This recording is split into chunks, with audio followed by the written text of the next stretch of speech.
All right, this is Joe, the 50-something Dasher, with another video here, and I want to try as best I can to answer the question that you might be having as to should I become a DoorDash driver or any of the other Uber Eats or any of the other delivery driving platforms for that matter. It's something that you may be considering, and I get asked this by family members, friends. Some of my coworkers have kind of thought about it and just came once they find out that I'm driving for DoorDash. They come up to me and say, just in general, what's it like and what can I expect? How much money can I expect to make from it? That type of thing. And I would say my answer, first of all, let me say that it depends a lot on why you're signing up. Now, if you're somebody that just kind of wants to check it out, or just to kind of experiment, or you don't really need a part-time job, but you just want to maybe jump on there and do a couple orders here and there. I have a manager at work that wanted to maybe sign up and just look every now and then on a Saturday, if he gets bored, you jump on, do some orders. If you're somebody like that, I would say just go ahead, and you've got nothing to lose. If you don't really need the job, just go ahead and sign up, try it out, and see what you think. If you're somebody that really needs a second source of income and a part-time job on the side, and this is something that you're considering, I want to make sure that you're aware of several things that may want you may want to think about this a little bit more before you sign up. Because I say that because a lot of people may think, oh, it's got to be just a cakewalk job. I mean, all you do is drive to a restaurant, pick up an order, and drop it off at somebody's front door. Well, I can do that. And I'm here to tell you that there is a lot more to it than that. There's a lot more to it than that. This is just my opinion, but I think in order to become a driver, this type of work, and to do it consistently and relatively long term, I don't mean for years and years and years. I mean for several weeks until you reach a financial goal, jumping on here, doing it 15 to 30 or 40 hours a week on an ongoing basis for several weeks. Or in order to be somebody like that, it's not just as simple as just picking up an order from a restaurant and dropping it off and that's all there is to it. There's a lot more things that are involved, and a lot more things that can get you kind of frustrated, and I feel like that I'm cut out for this type of work. And I just feel like the reason why you see so many different drivers and there's so much turnover in this line of work is I just feel it's not for everybody. And that's why you have a lot of these people that try this out and they don't last very long at all, because they're like, I don't know about this, and I think I'm gonna call it quits on this. So I just want to bring up some of the various different issues that can cause drivers headaches, and that it just give you some more information to go on. First of all, if you have any kind of physical limitations, and okay, so the number one thing, if you can't walk up 3 flights of stairs to go to like a 3rd floor apartment, then I wouldn't sign up. Because I'm imagining just about any market, no matter where you're at, is going to have some delivery points where an apartment complex or wherever, where you will have to walk upstairs. Now, in those situations, let's say you can't. In those situations, can you message the customer and will they meet you down the stairs? I mean, I don't know about that. I mean, and I don't know. That'd be something. Put a comment in the down below if you're somebody that can't walk upstairs, and do the customers come down and meet you? Like, I'd be interested to know about that.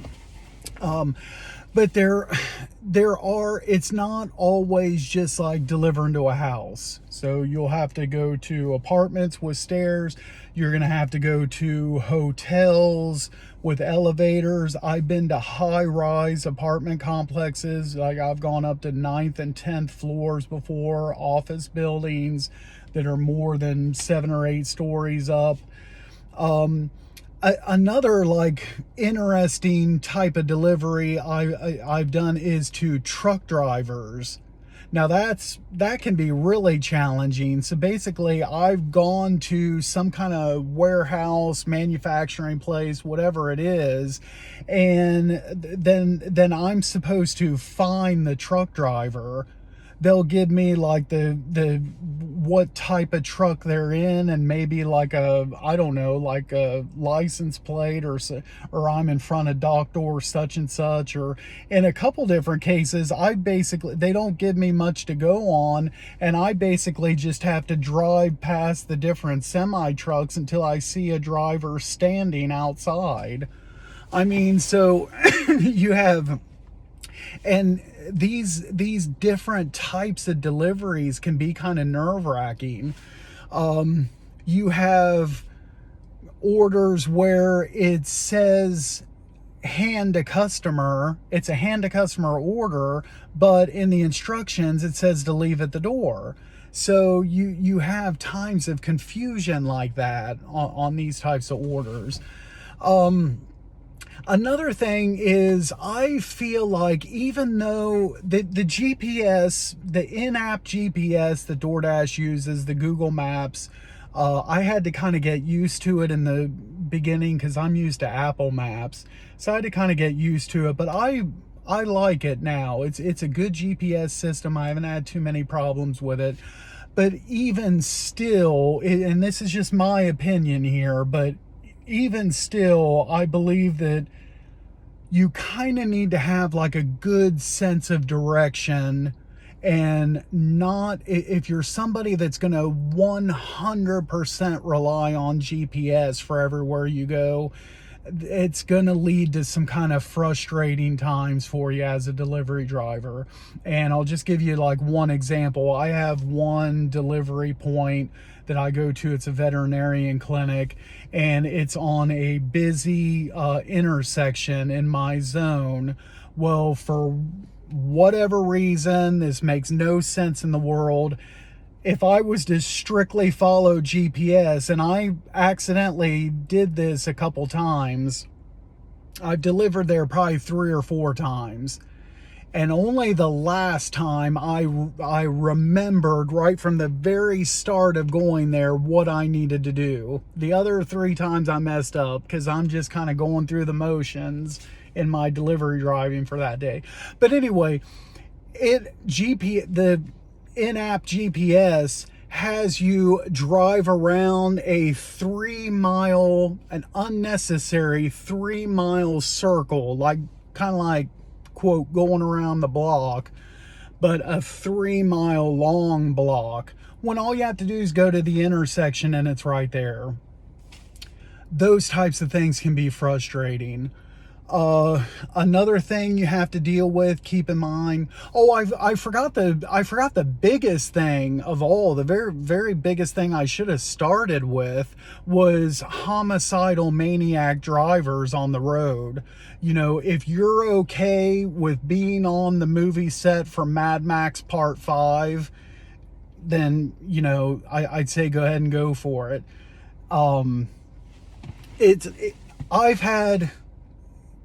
Since I've been doing this in December, I've had 3 accidents happen just within a few 2 or 3 car lengths in front of me. And of course, just the other day, I was in an accident where, you know, I talked about that in a previous video, where lady just sideswiped me and took off. So it's dangerous out there, folks.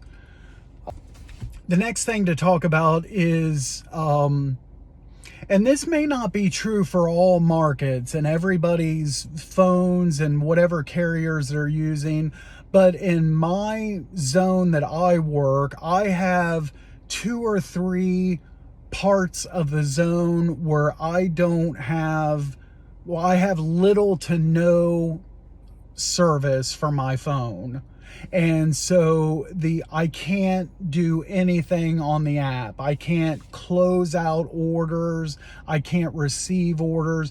I've even gone to, there's a Chipotle where I have really bad phone service and I can't even see who I'm picking up for.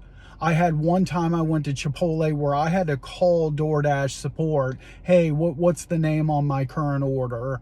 And that's the only, because, and then I have to drive away to get service and complete the order. That can be very frustrating. And there's so many other different things. Like the scheduling in the beginning, until you're a top dasher, you have to wait for openings, unless you schedule ahead. A lot of times you have to, you want to dash, but you can't because there's too many people out there. That can be kind of frustrating. Don't even get me started on issues like at the restaurants. And I'll be making videos on all these different types of things, but there's long wait times. There's when you get to a restaurant and they say it's already picked up. They say they're closed. I'll do a whole video on that. They say that they can't do the order. There's certain items in the order that they can't make, they're out of stock of. There just all kinds of issues that can come up at the restaurants. Same with shopping orders. There's different issues and things that happen there. I've had one time I went to a Target and they said that all of the card readers were down, not just for that Target, but for every Target across the country. Card readers were down. Can't do a DoorDash order unless you paid, you know, cash with your own money and then expect DoorDash to reimburse you, which I personally won't do that. So I called and had the order unassigned. When you can't find items in the store, that can be very frustrating. And there's just all kinds of other things, other issues, things that happen. And that's why I'm doing, like, on my channel, I'm doing the ride along videos, because it's like every day there's something else, like unexpected. Something seems to happen just about every day. So this, if you're expecting to get a second source of income, if you're going into it where you're thinking, oh yeah, I schedule ahead, I just go to a restaurant, pick up an order, drop it off, go to a restaurant, pick up, drop it off, and yeah, I'll make such and such amount of money, all this and that. If that's what you're expecting, I'm telling you right now, I would not sign up to do this. I just wouldn't. You have to be prepared for all kinds of different issues and things, you know, roadblocks coming up in the process, issues at the stores, issues with the customers. You know, I mean, I could go on and on. There's all kinds of stuff. I just had an order today. This is another good example. Now, I probably got hundreds of examples I can come up with from my time driving, but earlier today I had a hand a customer order. It was a Tim Hortons order, box of donuts. I show up. I send my message that I send on hand to customer orders. I'll do a video about that at some point. Customer doesn't come to the door. So I start my 5-minute timer. And for the first time, I haven't seen this before on the 5-minute timers, but for the very first time, after my 5 minutes was up, the only option next in the app, in the process of steps for this order, it said to return the donuts to the store. It was the first time I've ever seen that. So the timer went all the way down to just over 2 minutes. I stood in front of this person's door for 3 minutes, and there was 2 minutes left, and I was thinking, am I really going to try to take donuts back to Tim Hortons, or is that really what's going to happen here? And they came to the door at the 2 minute mark, so, and I was able to complete the delivery. But that just goes to show that there's all different kinds of things that can cause problems, issues, and it seems like it's something different every day.